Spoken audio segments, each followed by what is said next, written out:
अस्सलाम वालेकुम नाजरीन, नांदेड़ उर्दू न्यूज में आपका इस्तकबाल है। चलिए जानते हैं आज की खबर। आम्हाला ही जी बनावट शिवसेना आहे, डुप्लिकेट चोरांचं मंडळ, चोर मंडळ, विधिमंडळ नाही चोर मंडळ आहे.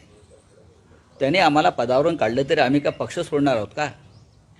अशी अनेक पदं आम्हाला पक्षाने दिली, बाळासाहेब ठाकरे आणि उद्धवजींनी दिली, की आम्ही वळून टाकतो पक्षासाठी. आम्ही लफंगे नाही आहोत. पदं गेली, पदं परत येतील, आमचा पक्ष महत्त्वाचा. एक हिंदी सिनेमा का प्रसिद्ध गाना है, आजकल उद्धव जी को और संजय राउत जी को काम भी नहीं है तो फिल्में देखते रहते हैं. इसके लिए उनके इस बयान का जवाब हिंदी फिल्म के तरीके से देना है तो चोरों को सभी नजर आते हैं चोर, जो चोर होते हैं उनको सभी चोर नजर आते हैं. ये महाराष्ट्र के विधानसभा का अपमान है. महाराष्ट्र के विधानसभा में बैठने वाले सम्माननीय सभी सदस्यों का अभिमान है, अब अपमान है. ये अपमान महाराष्ट्र का भी है और ये महाराष्ट्र द्रोह भी है. और इसके लिए संजय राउत जी ने किया हुआ बयान ये महाराष्ट्र द्रोह है, महाराष्ट्र का अपमान करने वाला है, महाराष्ट्र के सम्माननीय सदस्यों का अपमान करने वाला है. और जिनके खुद के हाथ चोरी में पकड़े गए हैं वो दूसरों को यही बोलेंगे. इससे ज्यादा मैं क्या कहूँ. उपस्थित केलेला आहे. एक मिनिट भातकर साहेब त्यांचं होऊ दे. महोदय, आपण सगळेजण विधिमंडळाचे सदस्य आहोत. कुणी कुठल्याही पक्षातनं निवडून येऊ देत, परंतु 5 लाख लोकांचं प्रतिनिधित्व करणारे हे आपण सगळेजण आपापल्या भागाचं प्रतिनिधित्व करतो. अध्यक्ष महोदय, कुठल्याही राजकीय पक्षाच्या नेत्यांना, कुठल्याही नागरिकाला, कुठल्याही व्यक्तीला अशा पद्धतीनं चोर मंडळ म्हणण्याचा अधिकार अजिबात नाही. अध्यक्ष महोदय, आता मला टीव्हीला तशा प्रकारची न्यूज आलेली आहे की एक व्यक्ती विधिमंडळाला चोर मंडळ अशा प्रकारचं म्हणलं. अध्यक्ष महोदय, मी आशिष शेलार तुम्ही म्हणताय त्या मताशी मी सहमत आहे. पक्षीय सगळे जे काही आपले बाकीचे गोष्टी असतात त्या बाजूला ठेवून यामध्ये गांभीर्याने बघण्याची गरज आहे. कारण शेवटी प्रत्येकाने शिस्त पाळली पाहिजे, नियम पाळला पाहिजे. संविधानाने प्रत्येकाला बोलण्याचा अधिकार दिलाय, परंतु ते बोलत असताना कुणी काही जर बोलायला लागले आणि अशा प्रकारचे आरोप करायला लागले, आता ती बातमी खरोखरीच बोललेले आहे का, त्या बातमीत तथ्य आहे का, हेही तपासून बघितलं पाहिजे. मी त्या ज्यांनी बोलले त्यांची बाजू घेतो अशातला अजिबात भाग नाही. जरूर ते बोललेले असतील तर त्या संदर्भामध्ये योग्य तो निर्णय विधिमंडळाने घेतला पाहिजे, परंतु त्याची शहानिशा पण त्या बाबतीमध्ये केली पाहिजे. कारण बऱ्याचदा कधी कधी अशा प्रकारच्या बातम्या येतात आणि त्याच्यामध्ये तथ्य असतं, त्याच्यामध्ये कधी तथ्य असतं नसतं. कारण नसताना कुठल्या एका बातमीवरून कुणाला टार्गेट करता कामा नये. पण जर ती व्यक्ती खरोखरीच तसं बोललेली असली तर मग ती व्यक्ती कुठल्याही राजकीय पक्षाची असो, कुठल्याही पदावरची असो, त्यांना व्यवस्थितपणे मेसेज देण्याचं काम आणि ह्या संदर्भात विधिमंडळाचं जो काही मान सन्मान आहे ते ठेवण्याचं काम सत्ताधाऱ्यांनी पण केलं पाहिजे, विरोधी पक्षांनी पण केलं पाहिजे आणि सर्वसामान्य ज्यांचा राजकीय पक्षाशी दुरान्वय देखील संबंध येत नाही अशा देखील व्यक्तींनी केलंच पाहिजे. अशा प्रकारचं आमचंही अध्यक्ष महोदय मत आहे. त्यापेक्षा वेगळं आमचं कुठलंही मत नाही. संजय राऊत हे जे बोलले ते स्वतः मी देखील ऐकलंय आणि मला तर स्वतःला असं वाटतं की चोर मंडळात काम करण्यापेक्षा घरी गेलेलं बरं. कशा करता चोर मंडळात काम करायचं? जर कोणी याला चोर मंडळ म्हणत असेल आणि मगाशी विरोधी पक्षनेते बोलले, ठीक आहे, कोणी कोणाला राष्ट्रद्रोही म्हणू नये, कोणी कोणाला महाराष्ट्रद्रोही देखील म्हणू नये. आपण सगळे आपापल्या भूमिका या ठिकाणी मांडतो, त्यामुळे त्या भूमिकांची एक आपली परिस्थिती असते. सत्ता पक्ष, विरोधी पक्ष, आरोप प्रत्यारोप हा वेगळा विषय असतो. हा सत्ता पक्षावर आरोप नाही आहे, हा पूर्ण विधानमंडळावर आरोप आहे. संपूर्ण विधानमंडळाला चोर मंडळ म्हणणं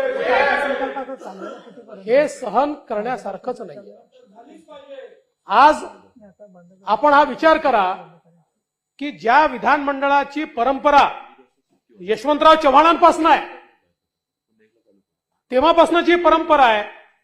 इतके मोठे मोठे नेते या विधानमंडळाने पाहिले, ज्या विधानमंडळाच्या संदर्भात संपूर्ण देशामध्ये अतिशय उच्च अशा प्रकारचं नाव घेतलं जातं. किंबहुना देशातलं सर्वोत्तम विधानमंडळ कुठलं तर ते महाराष्ट्राचं विधानमंडळ आहे. आणि हे काही एका पक्षाने केलं नाहीये. कधी आम्ही विरोधी पक्षात आहे, तुम्ही सत्ता पक्षात आहे, कधी तुम्ही सत्ता पक्षात आहे, आम्ही विरोधी पक्षात आहे. हे आपण वेळोवेळी आपापल्या भूमिका या ठिकाणी पार पाडल्या आहेत. पण या विधानमंडळाला चोर म्हणण्याचा अधिकार जर आपण दिला तर मग या विधानमंडळावर कोणाचा विश्वास होणार. आणि या ठिकाणी हक्कभंग हे आयुध दिलं कशा करताय, हे या करता दिलाय की ज्या प्रकारे न्यायालयाच्या विरुद्ध बोललं तर कंटेम्प्ट ऑफ कोर्ट होतो. कारण न्यायालय न्याय देण्याकरता तयार केलंय. उद्या माझ्या बाजूने न्याय नाही म्हणून मी जर न्यायालयाच्या विरोधात बोलायला लागलो तर न्यायालयावरचा विश्वास संपून जाईल. आणि म्हणून कंटेम्प्ट ऑफ कोर्ट त्या ठिकाणी ठेवलाय. तसंच उद्या या विधानमंडळाच्या विरोधात जो उठेल तो काही बोलेल, अशा प्रकारची परिस्थिती नको म्हणून हे कंटेम्प्ट ऑफ विधानमंडळ आहे. आणि म्हणून आपण या ठिकाणी हक्कभंगाची ही व्यवस्था उभी केली आहे. त्यामुळे याचं समर्थन केलंच जाऊ शकत नाही. आणि माननीय विरोधी पक्षनेते, कोणी गाय मारली म्हणून दुसऱ्यांनी वासरू मारावं हे देखील योग्य नाहीये. हा प्रश्न विरोधी पक्ष आणि सत्ता पक्षाचा नाहीच.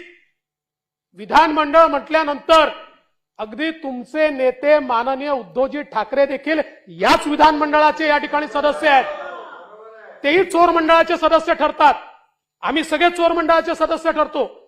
त्यामुळे आणि इतकं क्लिअर म्हटलेलं आहे. आणि नुसतं चोर मंडळ नाही, मी तर असं म्हणेन हे चोर मंडळ आहे, हे गुंडा मंडळ आहे. हे आम्ही गुंडे आहोत. फैशन साड़ी सेंटर में दूल्हा और दुल्हन से लेकर बच्चों तक के लिए बेहतरीन डिजाइन के कपड़े मौजूद. सिल्क साड़ी, कांजीवरम साड़ी, बनारस साड़ी, कॉटन साड़ी व रेडीमेड गरारा, शरारा और लांचा Punjabi dress material, jeans, T shirt के अलावा कोट पैंट, शेरवानी दस्तयाब है. Fashion sari centre, Srinagar, workshop road, Nanded. हामिला खवातीन और औरतों की दीगर इमराज, नॉर्मल और ऑपरेशन से बच्चों की पैदाइश, बाचपान, बच्चादानी की गांठों और अपेंडिक्स, हार्निया का इलाज और ऑपरेशन की सहूलत मौजूद. Doctor Khan Sara Nudrat Mavin nursing home and fertility centre, Chawal Wala complex, SBI bank के ऊपर, देगलूर नाका, नांदेड़. दाखिलों के लिए डोनेशन नहीं, वाजबी फीस, आला तालीम याफ्ता अमला, कुदरती माहौल, बाउंड्री वॉल, पार्किंग की सहूलत और वॉचमैन. दाखिलों के सिलसिले में मज़ीद तफसीलात के लिए 9 से 12 बजे तक वक्त रहेगा. दाखिलों के लिए उजलत कीजिए. Bachpan pre primary English school, Ubaid residency, Maltekri road, Nanded. हमारे यहाँ फर्नीचर, पलंग, सिंगारदान, सोफा सेट, अलमारी, डाइनिंग टेबल, कंप्यूटर टेबल और दीगर कंपनियों के फर्नीचर दस्तयाब है. प्रोप्राइटर मौलाना मोहम्मद शबीर अहमद साहब, deluxe furniture mall and home appliances, fruit market के सामने, मालटेकरी रोड, कामठा, नांदेड़.